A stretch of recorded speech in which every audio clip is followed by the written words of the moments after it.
Salaam ha'alaikum mashatarast, Esme man kelit ast, and today we're talking about the arts of Iran. But before we talk about the arts, we first need to know the brief history of Iran.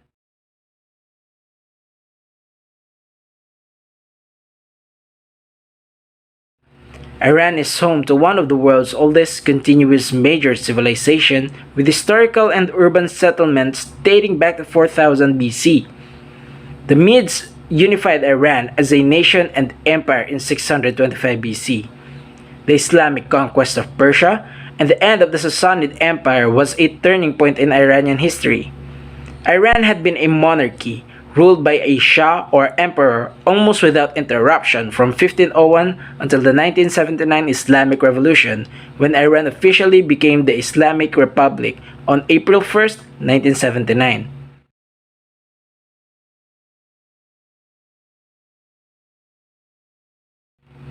Before the Islamic conquest, the Persians had been mainly Zoroastrian. However, there were also large and thriving Christian and Jewish community. Eastern Iran, what is now Afghanistan, was a predominantly Buddhist. There was a slow but steady movement of the population toward Islam.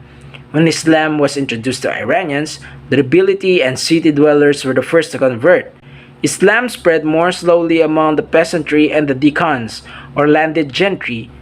By the 11th century, the majority of Persians had become Muslim, at least nominally. Though Iran is known today as a stronghold of the Shia Muslim faith, it did not become so much until later, around 15th century, the Safavid dynasty made Shia Islam the official state religion in the early 16th century, and aggressively proselytized on its behalf. It is also believed that by the mid-17th century, most people in Iran had become Shia, an affiliation that has been continued. Over the following centuries, with the state-fostered rise of Persian-based Shiite clergy, a synthesis was formed between Persian culture and Shiite Islam that marked each indelibly with the tincture of the other. Nowadays, Islam is the religion of 98% of Iranians. Approximately 90% of Iranians are Shia and 8% are Sunni, mostly Turkmen, a minority of Arabs mainly in Hormozgan province, Baluchs and Kurds. Living in the south, southeast, northeast, and northwest, almost all of Iranian Shias are Twelvers.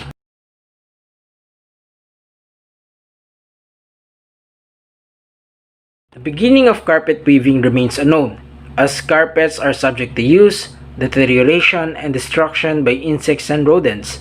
The earliest pile-woven carpet was the Parzyryk carpet. It was excavated in 1949 from the grave of a Scythian nobleman in the Parzyryk Valley of the Altai Mountain in Siberia. Radiocarbon testing indicated that the Parzyryk carpet was woven in the 5th century BC. It is considered the oldest known carpet in the world.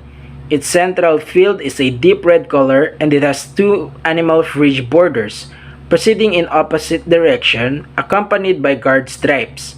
The inner main border depicts a procession of deer, the outer men on horses and men leading horses. The design of the carpet already shows the basic arrangement of what was to become the standard Oriental carpet design, a field with repeating patterns, framed by main border in elaborate design, and several secondary borders. The discoverer of the Parzyryk carpet, Sergei Rudenko, assumed it is to be the product of the contemporary Achaemenids. Whether it was produced in the region where it was found or it is a product of the Achaemenid manufacture remains subject of debate. Its fine weaving and elaborate pictorial design hint at an advanced state of the art of carpet weaving at the time of its production. Some of the other examples of carpet are woven in town regional centers like Tabriz, Kerman, Nishabur, Mashhad, Kashan, Isfahan, Nain, and Qom, are characterized by their specific weaving techniques and use of high-quality materials, colors, and patterns. Town manufactories like those of Tabriz have played an important historical role in reviving the tradition of carpet weaving after periods of decline.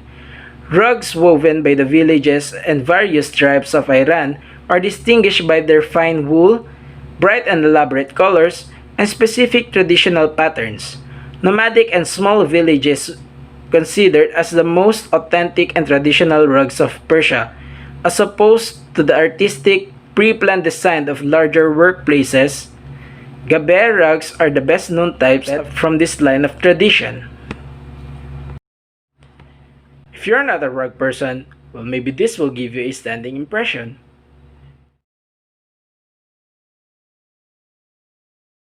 First is the Nader Shah.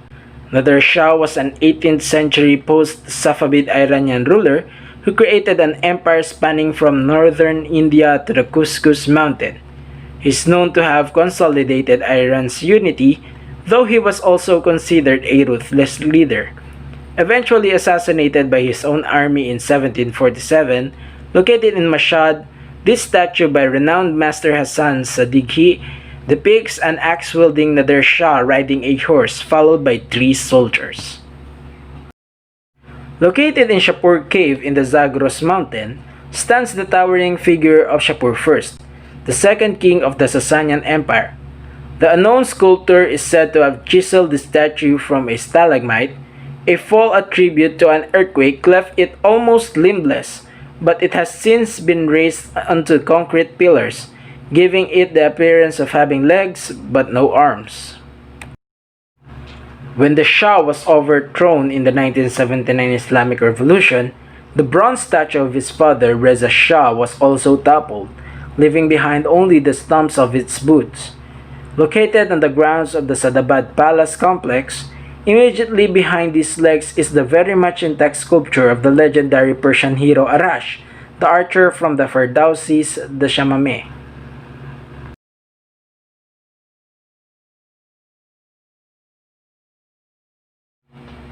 The architecture of Iran is very vast that it is divided in different periods of time, so let's jump right into it. First is the pre-Parisian style, with the best example of it is the Coghazan Bill. Next is the Achaemenid style from the 6th to 4th BCE, manifesting in construction of spectacular cities used for governance and inhabitation such as the Persepolis, Susa, Ecbatana, temples made for worship and social gatherings such as the Zoroastrian temples and mausoleums erected in honor of the fallen kings such as Cyrus the Great. The Parthian styles include designs from the following eras: the Seleucid era with the Anhita temple, Parthian era with the Hatra, and Sassanid era with the Gal Doktar and Bishapur. The Khorsani style from the late 7th until the end of 10th century CE with the example of Jame Mosque of Nain, the Razi style from the 11th century to the Mongol invasion period, which includes the methods and devices of the following periods: Samanid period with the Samanid Mausoleum, Ziyarid period with the Gonbad-e Qabus, Seljuk period with the Karakan Towers, the Azari style from the late 13th century to the appearance of the Safavid dynasty in the 16th century with Sultan Ye. Did you know the current Iranian flag was adopted in 1980 and has three equal horizontal bands of green, white, and red? Green is the color of Islam and represents growth, white symbolizes honesty and peace, and red stands for bravery and martyrdom. Centered in the middle of white band is a stylized representation of the word Allah and the phrase La ilaha illa Allah, meaning nothing is worthy of worship but Allah, in the shape of a tulip. Along the inner edges of green and red bands are 22 copies of the phrase Allahu Akbar, meaning God is great. Did you know the Persian Gulf holds 60% of the world's oil reserves? Iran alone has reserves of 125 billion barrels of oil, or 10% of the world's total reserves. Iran pumps nearly 4 million barrels of oil each day. Did you know Iranians have woven beautiful rugs for over 2,500 years? When creating rugs, Iranian weavers often make a mistake intentionally. They want to show their belief that only God is perfect. After oil, Iran's second largest export commodity is carpets.